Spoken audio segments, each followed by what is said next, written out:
At 3 a.m., my dad broke into my apartment and whispered, "Michael says, you're next." I set up cameras and sent the footage to HR. Every year on March 22nd, my family celebrated what we called Foundation Day. It wasn't like other family rituals, which involve photo albums and good memories. At precisely 6 p.m., we'd all go to the basement. No lights, no electricity, just a single candle. According to Dad, it was the day our ancestors established our family homestead. After surviving a harsh winter in 1874, we paid tribute to them by recreating their misery. Dad told us that our forefathers huddled in caves for warmth. So, we huddled on rotting wool blankets in our basement for 18 hours till midday the next day. I despised every second of it. The rules were severe. Nobody could exit the circle. We ate cold canned beans and shared a jug of water. If you needed the restroom, you held it. Dad stated that our predecessors did not have comfort such as plumbing when they established our family history. My sister Emma was often crying, but Dad stroked her hair and told her she was commemorating great-grandmother Marsh, who had lost 3 toes to frostbite. As a child, I was afraid. I had sobbed the entire time, but Dad explained that was the point. To appreciate being alive, you had to experience fear. Every year, he shared the same stories. How the Marsh family persevered when others failed. How they stayed together in the darkness and came out stronger. He sometimes counted aloud. 14, 15, 16. They claimed it was the hours they spent in their final sanctuary before spring arrived. When I became older, I began to doubt it. Why did we do it? Why were we celebrating our ancestors in such an unusual manner? I remember when I was 15, my friend Jake invited me to his family reunion, but I declined because it was almost Foundation Day. When I revealed our basement routine, his face turned pale. "Dude, that is seriously messed up," he said. That night I was unable to sleep. Jake's reaction repeated on repeat in my thoughts. That's when I started to notice things. How Mom's hands shook as she packed the beans. How our family had no images or paperwork from these alleged relatives. When I wanted to see family records for a school project, Dad became enraged. Said I was demeaning our heritage. However, there was terror in his eyes. Real panic, like if I had threatened to burn down the house. The worst part was watching Dad on Foundation Day. Normal Dad laughed around while watching football. Foundation Day. Dad sat rigid in the darkness, speaking into the walls. His breathing would become shallow and he'd hold the candle as if it would vanish. I once heard him utter, "I'm sorry," over and over until his voice became hoarse. My senior year, I tried to skip it, telling them I had say prep that couldn't be rescheduled. Dad lost it and grabbed my shoulders, shaking me. "You don't understand what happens if we break the chain," he said. His eyes are terrified. 8 hours. That's what we owe. That's what I owe. Mom took him from me, but I could tell she was crying. Not angry tears, but scared tears. The kind that made my stomach drop. I went down to the basement anyway because Dad looked so broken. But the obsession haunted me. Who were these Marsh ancestors really? And why all the secrecy? Last year, I got the courage to do real research, going to the library and searching genealogy records. On March 22nd, 1994, a boy named Timothy Marsh, my father, was rescued from a collapsed parking garage after being trapped for 18 hours. There was no mention of a Marsh family founding anything in 1874 or of cave survivors. According to the article, he was playing with his twin brother when the structure collapsed. He survived in an air pocket for exactly 18 hours, dehydrated and hypothermic, but alive. I took photos with my phone, hands shaking, and that night, I read through everything I'd captured. The rescue worker called it a miracle because air pockets that small usually run out of oxygen within hours. His twin brother, Michael, was also found. He'd been dead for hours. It all connected. There were no founding ancestors. The Marsh family were not pioneers. They were my father and his deceased twin. Foundation Day wasn't about celebrating lineage. It was about the day my father was rescued from the debris. The beans. What a hungry youngster dreams of the basement. His collapsed concrete tomb. The photo. I bet if I looked closer, I'd see 2 little boys. Not pioneers. But the final line of the article made my blood run cold. The rescue worker mentioned that when they found my father, he was talking to someone who wasn't there making promises. And he'd been counting 1, 2, 3 all the way to 18. I sat in my apartment staring at that newspaper photo on my phone. Foundation Day was in 2 weeks. My hands trembled as I zoomed in on the grainy image of 6-year-old Timothy Marsh being pulled from the rubble. The rescue worker's face showed relief mixed with horror, and behind him, I could make out a small covered stretcher. My phone buzzed. Dad. The text made my stomach clench. Foundation Day preparations. You're coming home to help. I couldn't respond. My mind raced through 30 years of basement rituals, of Dad whispering apologies to empty corners of never-ending counting. 18 hours, always 18 hours. The knock came at 3 a.m. and I jolted awake on my couch, the newspaper article still glowing on my laptop screen. The knocking grew louder, more insistent, and I saw Dad among the people. His eyes were wild, darting back and forth like he was being chased. I cracked the door open, keeping the chain on. His hair stuck up at odd angles, and his shirt was inside out. He pressed his face close to the gap. You've been looking into things you shouldn't. My blood went cold and I tried to keep my voice steady. Dad, it's 3 a.m. The librarian called me. My phone began to ring and Emma's name appeared on the screen. I had forgotten how small our town was, how everyone knew everyone. Mrs. Henderson.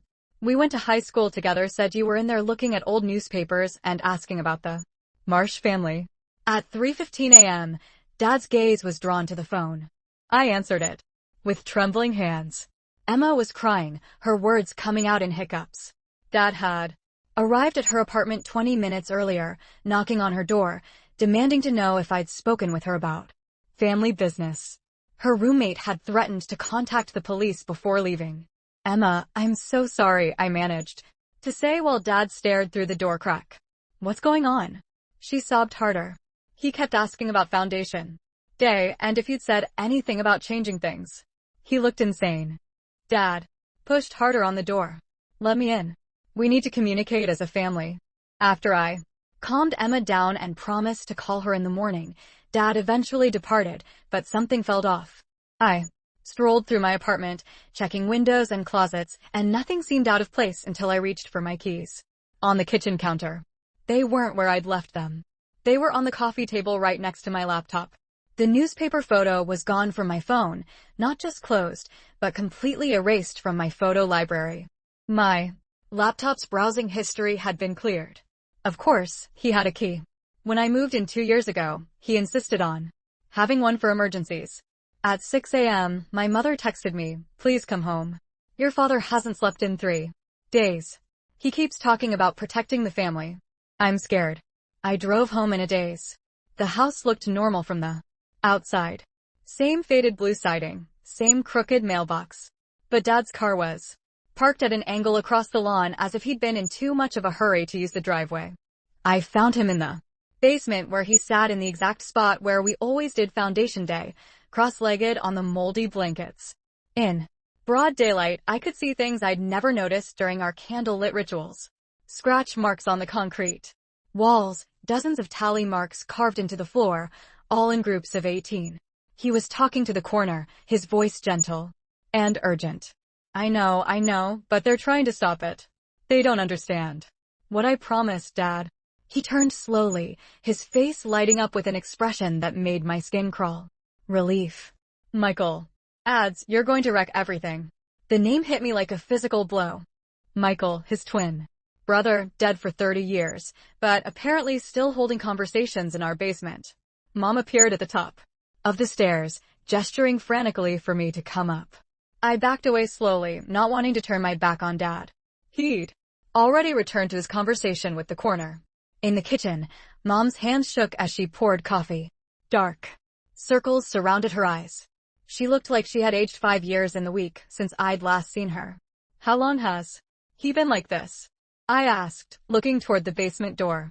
It gets worse every year. After each Foundation Day, I stopped pressing her, lips together. You know what? I crushed sleeping pills in his food for about a week after that. It's the only way to get him to sleep. The confession came out in a whisper. Otherwise, he stays awake, counting. Always counting to 18. Mom, I know what it is. Her voice turned sharp. You think? I don't know, but what am I supposed to do? He's my husband. Emma's father, your father. Emma arrived an hour later, looking as exhausted as the rest of us. Dad had called her 14 times since leaving her apartment. She showed me the voicemails, his voice getting progressively more agitated, talking about family loyalty and keeping promises. He made me promise, Emma said quietly while Mom was in the bathroom. Last year after Foundation Day, what's really going on with Dad's counting in these basement conversations? I'm curious why he needs everyone else present if it's about his personal pain. He doesn't seem to be talking anything deeper about those 18 hours in the rubble. He took me aside and made me vow that if something happened to him, I would continue doing it. Keep the tradition alive. Emma, you cannot. I understand. She wiped her eyes, but you couldn't see his face. He seemed desperate. He claimed Michael was counting on us. I remembered reading in the media about 6-year-old Timothy making vows to his dead sibling while rescuers dug him out, even though he couldn't hear them. That afternoon, while Mom kept Dad distracted, I looked through his study. I knew I was invading his privacy, but I needed information. I found it in the bottom drawer of his desk, hidden among tax returns. A leather journal. Its pages were filled with Dad's cramped handwriting. But these were not ordinary journal entries. There were conversations between Dad and Michael, dated all the way up until last week. Michael, they're going to try to stop you. Me? I will not let them. Michael, you promised. 18 hours. Me. Every year I have not forgotten. Michael, it's getting difficult to breathe down here. Me. I understand. I apologize. I'm so sorry. Page after page of apologies, pledges, and increasingly urgent assurances that the routine would continue. The most recent entry caused my hands to shake. Michael claims he can see them planning. They say they want to forsake us, but I refuse to let that happen. 18 hours. That is what I owe. That is what we owe. For 18 hours in that pocket of air, he kept me calm and told me stories. I am now protecting him. As Dad's voice came from behind me, I let go of the journal. He protected me. For 18 hours. I will never abandon him.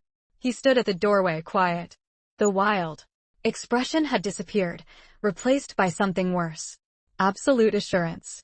Michael father does not. He raised a hand. Don't dare to speak it. You were not there. You have no idea what those 18 hours were like or what he did for me. He was 6 years old, Dad. Exactly. Like you. He kept me alive. Dad's voice pierced through the darkness. As the air was running out, he kept talking, kept me engaged, and made me swear to remember him and respect those 18 hours. He came to his desk and took up the journal. Every Foundation Day, he returns. I can sense him in the basement, waiting. The identical area where we crouched during the collapse. The same gloom and fear. Dad, you need assistance. Number. He held the diary to his chest. What I need is my family to be together like they always are. The following several days blurred together. Dad began turning up at my employment, informing my coworkers that I was experiencing mental health issues and required family help. My manager approached me concerned and suggested that I take some time off to address family concerns. I reviewed old texts from Dad with fresh eyes. Messages that I assumed were just standard parent stuff took on darker implications. Family means everything. Some bonds cannot be broken. You will understand when you have your own children. Threats posed as affection. He was also working on Emma. I kept calling her, reminding her of how many times I had failed her as a sibling. How I missed her college graduation due to work. How I had forgotten her birthday 2 years ago. Making a case that I was selfish, unstable, and would destroy the family. During one of our secret coffee meetings, Emma suggested that perhaps he is correct. Maybe you should just let it go. There's only 1 day per year. Emma, he is sick. He needs professional assistance. He's processing trauma in his own way, she repeated. I recognized the words. When I tried to express my concerns at my last exam, the family doctor, my father's boyhood friend, repeated the same thing. I started to notice Dad everywhere. His car was in the parking lot as I left work, and I caught a glimpse of him in the grocery store aisle. One night, after returning late from a friend's place, I discovered him in the basement of my apartment building, standing there in the dark. When I discovered him, he replied, "This basement reminds me of home. Same smell, same sensation." That's when Jake contacted me. We hadn't spoken in years, but he had heard through the little town gossip that I was having family issues. My therapist says, "What you described back in high school seems like significant abuse," he told me over coffee. That's not a typical family tradition. I wanted to cry from relief. Someone else saw it. Someone else understood. Mom agreed to meet me in a diner on the outskirts of town where Dad would not think to look for us. She looked even worse than before, with her cardigan flowing loosely about her frame. "I can't abandon him," she added before I could respond. "He is unwell. I understand that. Yet he is my husband. Mom, he needs professional assistance. Real assistance." She rolled up her sleeve to expose bruises in the pattern of fingerprints. "He attracted my attention when I recommended we forego Foundation Day this year. Not to injure me. He was afraid. First kept saying Michael would be angry. Then we need no cops." She pulled her sleeve down. "There are no authorities. You do not grasp what this town is like. Everyone knows everybody. They all think he's merely eccentric and committed to family traditions." I showed Emma the newspaper item that night. Her face turned pale as she read about the crash. Michael and the 18 hours. "Oh my God," she whispered. "All those stories about ancestors, all lies or delusions. I don't know which is worse." She glanced up at me, tears flowing down her cheeks. "We can't do this anymore. We can't go down to that basement and pretend we're honoring some family legacy when really we're what? Reenacting his trauma." "No," I said with conviction. "We cannot." The text message arrived on both of our phones at the same time. "Foundation Day is in 1 week and attendance is mandatory." Dad's message hovered between Emma and me like a tangible threat. We sat in my flat, both staring at our phones, not speaking for several minutes. Emma's hands trembled as she placed her phone face down on the coffee table. The next morning, Dad arrived at Emma's employment. Her manager later recalled how Dad stood in the lobby for 20 minutes, telling everyone who would listen that his daughter was going through a terrible period and needed family support. He emphasized my disturbing behavior and how I was attempting to convert Emma against her own family. By lunchtime, 3 of Emma's colleagues had I pulled her aside to see if she was okay and if she needed help dealing with her troublesome sibling. Emma contacted me from her car, her voice quivering with fury and embarrassment. Dad had cleverly portrayed her as a victim and I as the attacker. The manipulation was surgically precise. That evening, I discovered Dad had been busier than I had thought. My landlord came on my door and explained that my father had been by to express his concerns about my mental health.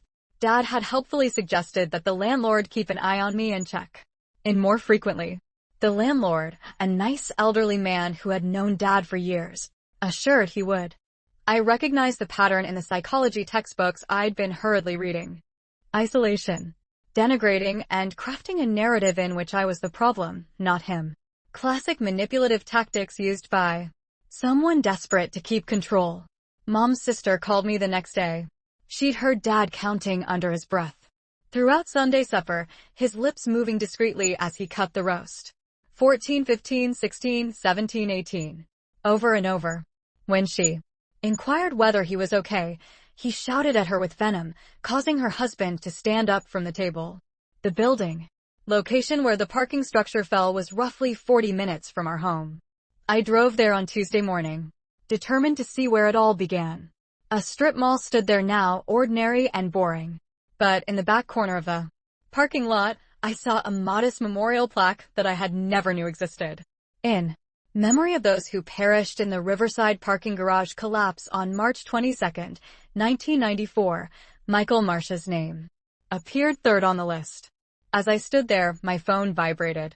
A message from an unknown number. When I opened it, my blood ran cold.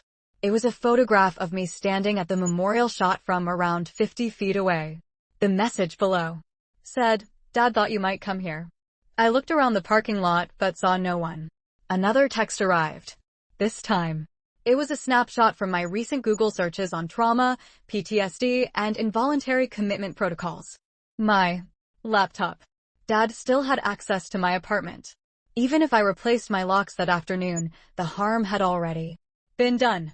Dad had been watching me, preparing his case. He knew everything I'd looked up and read about how to aid someone with trauma-induced delusions. Emma and I met at a park the next day, choosing a bench in the center of an open field where we could see anyone approaching. She appeared weary with black circles under her eyes that matched her mom's. She took out her phone and showed me a succession of texts from Dad, each more deceptive than the last. He reminded her of when I had missed her high school graduation, of the Christmas I spent with a girlfriend's family rather than returning home, of all perceived slights and abandonments, real or imagined, dating back decades. However, the final text was the worst. Michael expresses his disappointment with you for listening to your sibling. He believed you were unusual. He assumed you knew about family loyalty. Emma's voice trembled as she told how Dad had never mentioned Michael to her before. Not once during their Foundation Day conversations. But now Michael had ideas about her decisions. That's when I made my decision. I grabbed out my phone and looked up trauma doctors in nearby cities. If our small town didn't assist, I'd find someone who could. After 6 calls, I located Dr. Sarah Chin, who specialized in trauma-induced psychosis and had dealt with instances involving deceased siblings. Dad's surveillance game is stronger than my phone's parental controls. Screenshots of search history, memorial stalking, and now, Michael has thoughts about Emma's allegiance. This ghost brother has just become the world's most demanding supernatural life coach. Dr. Chin heard my brief explanation and consented to an emergency consultation. She couldn't treat Dad without his consent, but she could give us advice on how to approach the situation. Her first bit of advice was stark. Document everything. So I began documenting every encounter, text, and voicemail. Emma did the same. When we gently contacted Mom about it, she disclosed that she had been chronicling Dad's actions for years. She gave us a hidden folder on her laptop full with movies made secretly with her phone. Dad talking to empty corners, cutting tally marks into the basement floor, and sitting in the dark at 3 a.m. counting. The videos covered 5 years. Dad's talks with Michael were sparse at first, centered on Foundation Day. However, they grew in frequency and urgency year after year. Dad bargained with a vacant area in the most recent video from last month, telling Michael that the family would never quit their custom. Mom also told me something that made my stomach drop. She had discovered Sewer's false notes, one for each year, all dated March 23rd, the day following the founding day. Dad wrote them before each write and discarded them afterward, but Mom had been keeping them hidden in a safety deposit box that Dad was unaware of. The notes all said variations on the same thing. If the tradition was ever interrupted, if the family failed to observe those 18 hours, Dad would accompany Michael. He couldn't face the idea of Michael waiting alone in the dark. Dad's behavior shifted 3 days before the Foundation Day. He stopped going to work, calling in sick, in a voice that sounded completely normal. He spent his days preparing the basement and ensuring its authenticity. Mom witnessed him bringing down blankets, bottles of water, and cans of beans, among other things, a propane heater, multiple gasoline drums, and a basement door lock that could only be unlocked from inside. When Mom confronted him about the lock, Dad's facade slipped completely. He grasped her shoulders, his fingers pressing in firmly enough to create new bruises, and explained with scary calm that the family needed to comprehend Michael's dedication to being trapped in the collapsing garage and unable to escape. The least they could do was feel the same powerlessness. Mom called me sobbing from her car. She had fled the house and was waiting in a grocery store parking lot, frightened to return home. That's when I realized we couldn't wait for Foundation Day. We needed to act now. I phoned Jake's family. His parents, both retired teachers, had previous experience working with difficult families. They pledged to help in whatever way they could. Jake's mother offered Mom a guest room while his father contacted a retired crisis counselor. But when Mom returned to pack a suitcase, Dad was waiting. She then told us that he had been calm and even apologized. He stated that the tension of Foundation Day had always affected him, but that everything would be okay once it was finished. He promised no locks on the door and that it would be just like any other year. Mom wanted to believe him. After 30 years of marriage, she wanted to believe that the guy she loved was still alive behind the trauma and delusion. So she stayed. Emma and I made an agreement that night. Then, whatever occurred, we would not go into that basement. We would support each other and show a united face. If Dad wanted to keep up his ritual, he'd have to do it alone. The next morning, 48 hours before the Foundation Day, I awoke to discover Dad in my apartment. He sat in my kitchen drinking coffee he'd made himself and looked around like any other father visiting his child. Except it was 5 a.m. I had changed the lock's end. There were new scratches around the deadbolt indicating that he had picked it. He grinned when he saw me with the same satisfied face from the basement, as if everything was going as planned. He motioned to the chair across from him, and I sat with my heart pounding. Dad explained without emotion that he understood my fears. He knew I had been investigating trauma and PTSD. He was aware of my calls to therapists. He was even aware of Mom's recordings, having discovered her hidden folders several weeks prior. But none of that mattered, he claimed, because Michael had explained everything. According to Dad, Michael had also paid me a visit. I simply didn't recall. Michael had tried to help me comprehend, but outside forces like Jake, the therapists, and the internet were clouding my judgment. That's why this Foundation Day was so significant. It would help me remember and comprehend why the ritual needed to continue. I kept my voice steady and told Dad that I loved him, but would not be attending Foundation Day. His face moved through a variety of looks, including astonishment, hurt, and fury, before settling on one that chilled me to the core. Acceptance. He stood, rubbed my shoulder, and told me Michael had warned him this may happen, that I might be too far gone to save, but that was well. Emma would understand. Emma would continue the custom. After he went, I immediately contacted Emma. She didn't respond. I called 6 more times before dashing to her flat. Her roommate responded to the door with confusion. Emma had departed an hour earlier, claiming her father needed assistance with a family situation. I drove to my parents' house, disregarding all speed limits. Dad's car was in the driveway, properly parked. This time, the house appeared serene in the morning light. But the basement door was open. I could hear voices down below. Dad's calm tone blended with Emma's distraught tone. I crept down the stairs while my phone recorded everything. They sat within the ritual circle. Dad is holding Emma's hands. He was talking about how Michael had picked her and how delighted he was that she understood family devotion in a way that I never could. Emma's eyes were welling with tears, but she nodded along, torn between her love for our father and her developing comprehension of his condition. That's when I noticed Dad's supplies, which included more than simply beans and water. The propane heater sat in the corner, unlit, but ready. The gas containers lined the wall. And next to Dad, practically concealed under a blanket, was a length of chain and a padlock. When I walked into the basement, Dad's face lit up with that dreadful relief again. He proclaimed to the corner that both of his children had returned home, and Michael's patience had been rewarded. Emma gazed at me with desperate eyes. Dad's grasp on her hands was hard and protective. She mouthed, "Help." Silently, I told Dad that we also needed Mom here, that if this was truly about family, we should all be present. His face was filled with perplexity, as if he had forgotten Mom existed. But then he nodded and said, "Michael agreed. The whole family should be here." I grabbed Emma and we fled while Dad walked upstairs to get Mom. We got to my car before Dad noticed what had happened. As I drove away, I noticed him in the rearview mirror, standing in the driveway, not chasing us, but just observing and counting on his fingers. Emma broke down fully after we were secure. She revealed that her father had been visiting her every night for the previous week, sitting outside her apartment and placing messages under her door.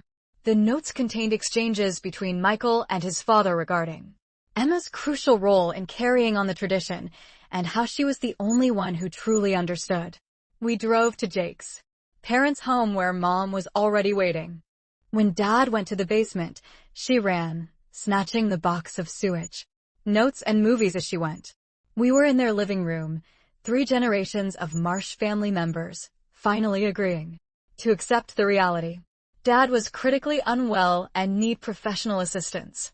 Jake's father, a retired crisis counselor, guided us through our alternatives. We may request an emergency psychiatric hold if Dad became a threat to himself or others. Although the gasoline and propane heaters hinted to this possibility, these interventions were only temporary. Long-term healing would necessitate Dad's involvement. My phone rang as we were discussing our possibilities. Dad, I almost didn't respond, but Jake's father recommended I put it on speaker so everyone could hear. Dad's voice sounded different, younger somehow. He spoke rapidly and urgently, indicating that Michael was becoming impatient. The foundation day was approaching and preparations had still to be completed. He needed to go home to his folks. Michael needed them at home. Then in mid-sentence, his voice altered, becoming smaller and higher-pitched. Please come back, he pleaded in an unfamiliar voice. It's dark down here. I'm scared. Please don't leave me alone. The phone connection went dead. Mom's face had turned white. She said, Dad, you just sounded like Michael. She'd heard recordings of Michael's voice on old home tapes, and Dad had wonderfully recorded it. That's when we discovered just how far Dad had strayed from reality. He wasn't only speaking with Michael anymore. Part of him had transformed into Michael. The 6-year-old boy who died in the dark was living within Dad's damaged psyche, wanting recognition and those 18 hours of recollection. We called emergency services and explained the situation as fully as we could. The operator took our information, but explained that they could not intervene unless there was an immediate threat. Dad talked to himself and imitating voices wasn't enough. So we waited, watched the hours pass, and received more agitated texts from Dad in which his voice alternated with Michael's. Photos of the basement. Preparations for Foundation Day. Videos show him performing the ceremony alone, speaking to empty spaces where his family should be. Mom had named a construction worker who called that evening. He had heard about our family's circumstances and wanted to help. He had been a member of the rescue crew in 1994. He remembers the day vividly. That voice change makes me question what's going on in Dad's thinking. Did he rehearse Michael's voice from the old videos his mother referenced? Or is this something deeper? The timing of him becoming Michael just as the family declines to participate seems too convenient. He said something that reframed everything. Michael had not killed instantly in the collapse. He had been alive for hours, locked in a different pocket of air than Timothy. The lads could hear one another through the rubble. Michael had kept Timothy quiet by reading him stories and making him vow to remember them and to tell everyone about Michael's bravery. But as the hours passed, Michael's voice grew weaker. Timothy had implored him to continue talking, had promised everything if Michael would only stay awake. The rescue worker reported that they could hear Timothy making increasingly desperate promises through the rubble. I will never forget you. I'll recount your stories every year. I will ensure that you are never alone in the dark again. By hour 15, Michael had ceased reacting, but Timothy continued to talk, promise, and count down the hours until rescue arrived. When they eventually got him out at hour 18, he was still talking to his brother and making promises to someone who couldn't hear him. The rescue worker's voice broke as he told how Timothy had battled them as they attempted to remove him from the collapse scene. He screamed that Michael was still down there and he couldn't leave him alone. It took 3 adults to transport the terrified boy to the ambulance. Now I understand. Foundation Day was about more than just remembering the trauma. It was about honoring a commitment made by a terrified 6-year-old to his dying sibling. A promise had grown into a hazardous fantasy over the course of 30 years. As we sat with this new awareness, Mom's phone rang. A text message from Dad. A photograph of the basement. But something was different. He had used the gasoline to scroll words on the concrete floor. 18 hours or forever. A single line of text appeared below the photo. Michael believes the moment has come to make a decision. Foundation Day would start in 12 hours. Emergency responders came at daybreak, 12 hours before Foundation Day was scheduled to begin. Mom had finally convinced them that Dad's gasoline message posed a genuine threat. 2 cop cars and an ambulance drove up quietly. No sirens were used to prevent exacerbating the situation. I observed from Jake's parents' living room window as the officers approached our house. Dad must have been watching too since he emerged on the front porch before they got to the door. He appeared composed, almost tranquil, wearing his nicest shirt as if he were going to church. The lead officer spoke with him for a few minutes. Even from across the street, I could see Dad's gestures, calm, reasonable, and reassuring. He nodded and pointed to the home as if expressing something totally logical. After about 10 minutes, the officer appeared to relax. One even laughed at what Dad said. Mom squeezed my arm firmly enough to leave marks. We both knew what was going on. Dad was doing what he'd always done, charming authority figures and making his addiction seem like a harmless family tradition. The officers' body language had changed from cautious to empathetic. Emma began recording on her phone as Dad welcomed the officers inside. They accompanied him voluntarily, most likely expecting to see a normal family home with a caring father coping with troublesome adult children. We lost sight of them for 20 agonizing minutes. When they came out, Dad was shaking hands with both officers. They returned to their cars, looking satisfied. Case closed. The ambulance drove away without a passenger. As the cop cars drove away, Dad stood on the porch, looking directly at Jake's parents' house. He raised his hand in a little wave. Mom broke down entirely. 30 years of marriage, enabling and looking the other way. Everything came tumbling down as she watched the police cars drive away. She'd finally summoned the nerve to ask for assistance, and Dad had deflected it with a smile and logical explanation. Jake's mother prepared tea for his mother as his father sought advice from a crisis counselor acquaintance. The counselor confirmed what we had already guessed. Authorities were hesitant to intervene in family disputes unless there was compelling proof of imminent harm. Dad, by presenting as calm and rational, made involuntary commitment practically difficult. Emma continued checking her phone obsessively. Dad had been texting her every few minutes, alternately using his voice and Michael's. Michael's texts were becoming increasingly urgent, urging her to come home, and claiming he was afraid and alone. The psychological torture was precise and persistent. I took a judgment that contradicted all professional recommendations. If the system did not help us, I would go back and document everything myself. Obtain video evidence of Dad's preparations, talks with Michael, and the fuel and propane, which authorities could not deny. Mom attempted to stop me, but I emphasized that we needed proof. Real, obvious evidence that Dad was landing something dangerous. Emma insisted on accompanying me, claiming she couldn't allow me face him alone. We made a compromise. She'd wait in the car, the engine running, while I went inside. When we arrived, something felt different about the house. Despite Dad's car being in the driveway, all of the curtains were drawn, giving the impression that it was abandoned. The front door was slightly open, like an invitation or a trap. I entered the kitchen with my phone capturing everything. The home was quiet except for a faint sound from below. Dad's voice remained calm and rhythmic while counting. I crept towards the basement entrance, attempting to regulate my breathing. The stench was the first thing that hit me. The gasoline smells were powerful enough to make my eyes water. I looked down the stairs and noticed a flickering candlelight dancing on the walls. Dad had already begun, despite the fact that Foundation Day was not supposed to start for another 8 hours. He sat in the center of the ritual circle, surrounded by the supplies he had collected. The propane heater burned softly in the corner. The gas cans formed a semicircle around him. The chain, one end clamped around his ankle and the other connected to a support beam, however, caused my blood to freeze. Dad wasn't only planning to keep us in the basement. He had made sure he couldn't go. He must have heard me since his counting paused. Without glancing around, he spoke in that younger tone, Michael's voice. He praised me for returning home. He said, He was terrified to wait alone. Then his speech returned to normal, stating that Michael finally understood why the family couldn't come.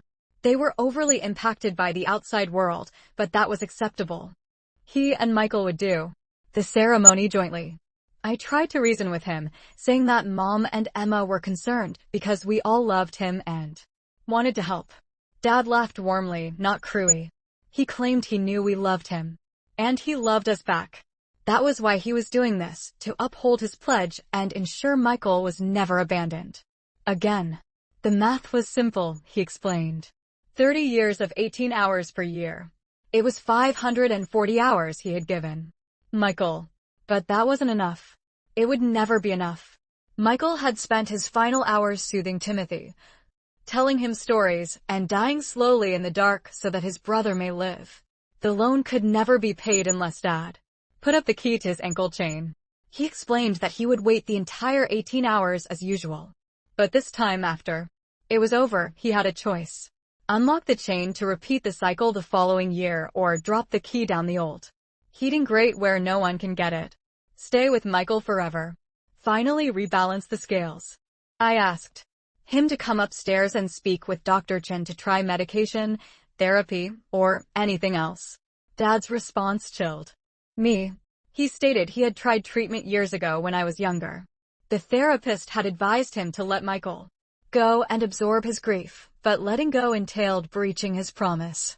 It meant leaving a 6-year-old youngster alone in the dark indefinitely. So, he had stopped going. I told Mom that the therapist said he was fine. And for a while, the ritual had sufficed. 18 hours per year to honor his brother and uphold his pledge. But lately Michael's voice had become louder, the guilt deeper, and the counting constant. Dad glanced at me, then actually looked at me, and for a little time, I saw the father I knew from boyhood, the one who taught me to ride a bike and cheered me on at soccer matches. He begged me to apologize to Emma for scaring her, to tell Mom he loved her, and to focus on the good moments rather than the bad. Then he returned to his circle and resumed counting. I dashed up the stairs out of the house and into the car where Emma waited. She took one look at my face and drove away without asking any questions. Until we were several miles away. When I eventually told her what I had witnessed, she pulled over and we both sobbed. We contacted emergency services again, reporting the chain, fuel, and propane. This time, they took the situation seriously. The fire department, police, and ambulances are all speeding toward our childhood house. Emma and I followed from a distance, frightened to hope. When we arrived, the situation had devolved into chaos. Emergency trucks had blocked the street. Neighbors stood on their lawns watching. Mom had come and was standing with Jake's dad near the police tape. Her face was blank from astonishment. A firefighter came out of the house and spoke with the incident commander. Even from where we stood, we could detect the displeasure in their body language. Emma and I pressed closer, hoping to hear. Dad had barricaded the basement entrance from the interior. Not forcefully, he simply wedged it shut and explained politely that he was following a family tradition and appreciated privacy. He assured them that he intended no damage to anyone, including himself. He only needed 18 hours. When they mentioned the fuel, he smiled and said that it was for the generator in case the lights went out, the propane heater in case the basement became chilly, and the chain around his ankle as a personal choice to guarantee he kept his promise. He had the key. When the timer ran out, he would unlock it. Everything was fine. The incident commander was in an impossible situation. Dad sounded rational. He was not threatening anyone. He said that the fuel was stored safely. The propane heater was up to code. Without strong proof of imminent danger, forced entry could exacerbate a stable situation. They decided to wait, assess the situation, and attempt to initiate communication. A negotiator arrived and spent 3 hours trying to engage Dad through the door. Dad reacted pleasantly, yet strongly. He was fine. His family overreacted. He'd come out once the 18 hours were up. As the afternoon turned to evening, our family remained vigilant in Jake's parents' yard. Emma clutched to Mom.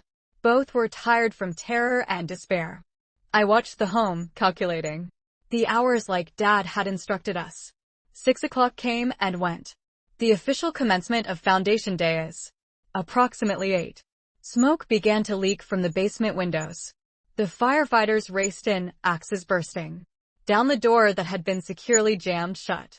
Smoke streamed out, thick and black.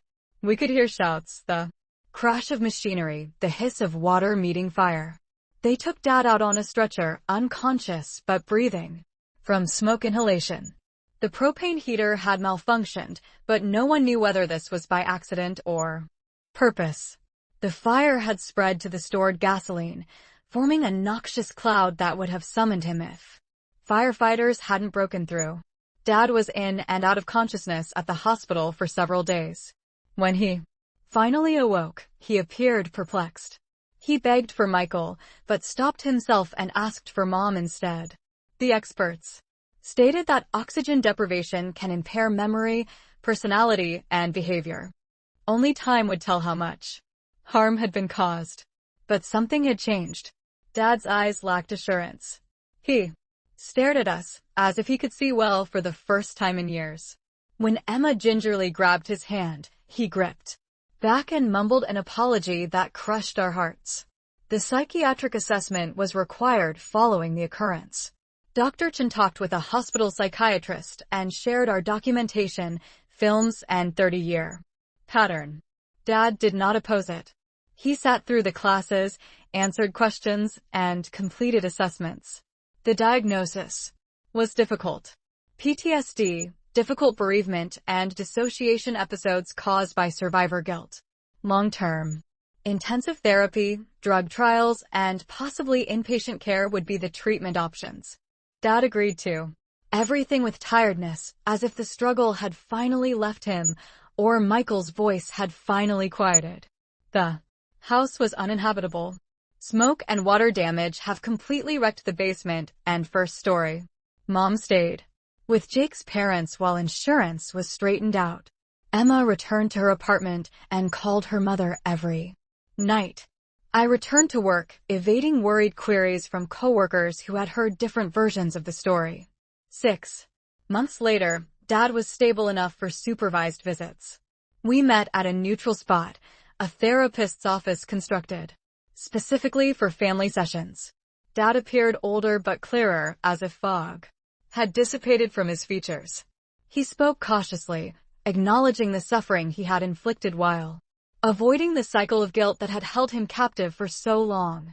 He told us about Michael, not the voice in his brain, but his real brother, a boy who liked dinosaurs and despised vegetables, who always let Timothy win at sports and sang ridiculous songs when Timothy was terrified.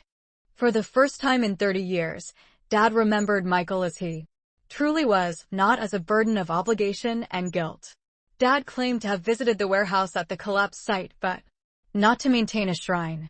He'd been trying to figure out why that area had such power over him. The therapist helped him recognize that he had been seeking to control trauma by returning to its source, as well as to master fear by confronting it again. Mom sought for a separation, not divorce. She adored her father, but could not bear the thought of allowing his condition to continue. She too needed to recover in order to recognize her own role in perpetuating the toxic relationship. They went to couples counseling, individually and jointly, working through 3 decades of accumulated harm. Emma struggled the most. She had internalized her father's manipulation and believed she was responsible for continuing the practice. Her own therapy was on breaking free from that narrative and learning that love did not imply encouraging someone's self-destruction. I bore my own guilt. Guilt for not recognizing Dad's illness sooner, for participating in the ritual all these years, and for the final confrontation that almost killed him. My therapist reminded me that children are not responsible for their parents' pain, and that acknowledging abuse does not imply not loving the abuser.